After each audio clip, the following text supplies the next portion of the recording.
Hey folks, this is Matt Rainwater, and today we're going to be reading episode 20 of Trailer Park Warlock, and this is continuing from the last episode, Darla and the Backroads. And so we got introduced to the Backroads, right, for the first time. It's kind of this surreal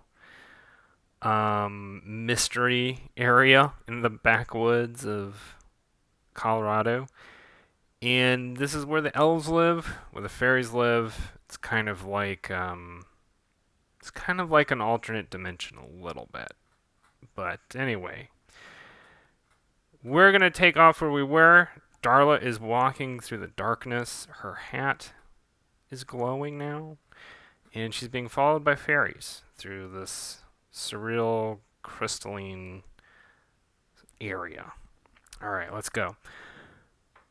Yes, that was the one.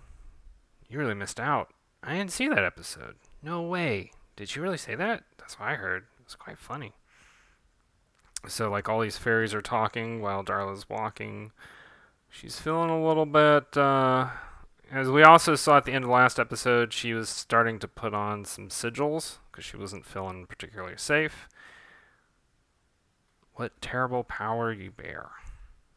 That's the name of the episode. Ruff, ruff, ruff, ow, ow, ow.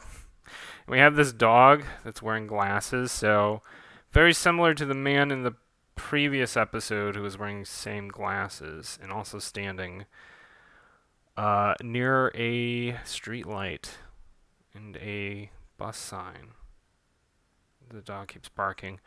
Do you think she knows? Probably, but they're never explicit about it. Arf, arf. The dog howls. And hold on, I need to do this a little faster. Arf. Oh wait, isn't that? Yup. What do we do? Remember how it went last time for what's his name? Were we drunk that night? That was you. You were very drunk. So this dialogue does not necessarily coincide with anything that's happening. It's just sort of chatter. But I do want it to sort of imply, things that are going on. And Darla finally is kind of recognizing or acknowledging, like, she's being followed by all these fairies. So next, Darla sees a kid holding a balloon. Why won't you share your bag with me? Okay, let's go to the balloon. The balloon starts to grow in size. Wham. Attempts to attack Darla. Whoosh. Darla's deftly dodging. And I'm realizing something right now. I don't know if we see her. I'm realizing now that we don't necessarily, we can kind of make out that sigil, and it kind of looks like the will of abandon, and that's the intention of it. But I don't think I necessarily did the best job of making that obvious. Boom. Trying to remember if in last episode I made that obvious, but I don't know. I can't remember now. And so Darla's climbing up this giant balloon rope. It's supposed to be string, but now it's rope because it's so big. She's reaching into her pocket. She pulls out a switchblade. Pops the balloon. Boom.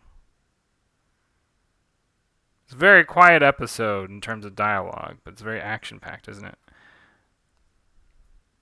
Darla's laying there. Ugh, what? And the kid's trying to take her bag of grapefruit. Hey, that's not yours. You finally spoke to me. And so very implied, but apparently this reveals her speaking to this child causes this child to reveal its monstrous form. Some kind of weird furry creature. Some kind of weird furry Backroads creature.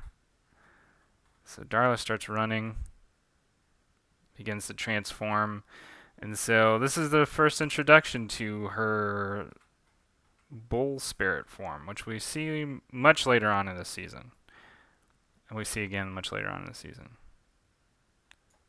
And so we're going to cut now to Jake.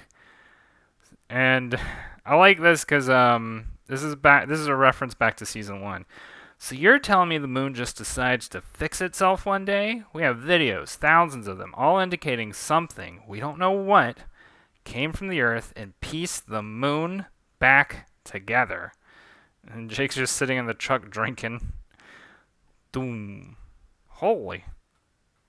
Given that evidence, it only makes sense that it was done by aliens. So he's clearly probably listening to Shorter Shore FM, right? Lord, I hope that wasn't Darla. Thank you, Mr. Stankopoulos. It's the top of the hour, so that means a few brief messages from our sponsors. And now we cut to this guy. So what's with all the grapefruit anyway? Y'all having a scurvy outbreak or something? Nay, 'tis only I in this sanctum that choose the flesh of our mortal coil. These grapefruit, as you christen them, shall aid in my conquest of this unholy place. You know not what terrible power you bear. 'Tis only a single fruit which could bring indescribable bedlam to our world. This is an added panel, by the way. But let me bore you no further. A portal has been prepared to aid in your retreat from these blasted backroads. Shah. Thank you much. And Darla leaves.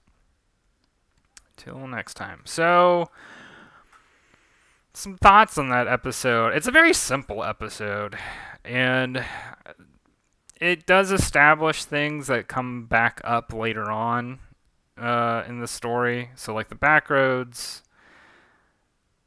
all the aspects of the Backroads come up a little bit more in season 3 as we learn about, as we learn more about elf culture and what elves do and where they live. And this is just to establish some stuff about Darla that we bring up later on in this season. But originally when I wrote it, it was just because I wanted to have an episode with Darla. I wasn't necessarily having any intention for what would happen later on in the season, because that episode was written, maybe a year and a half before I ever even started season 2. I just had that idea for that episode, and I was going to attempt to try and write more Trailer Park Warlock at the time, and just kind of going at it piecemeal, I might do an episode once every couple of months at that time, because this was before I had ever started submitting episodes to Webtoon. So once Webtoon picked up Trailer Park Warlock, I was like, okay, well, now I'm going to use this episode for season 2, and I'm just going to pick up from where this is going. And this is how we start getting to where we go, right? Because it goes to some very interesting places. So anyway, if y'all don't follow me on social media, you can. That's on Twitter. It's at Matt J. Rainwater. On Instagram, it's at Matthew Rainwater. And on Patreon, which, if you're watching this, you probably already follow me on Patreon, but nevertheless, patreon.com/Matt J. Rainwater. Anyway, it's been good hanging out, and we will talk again soon. All right? Later.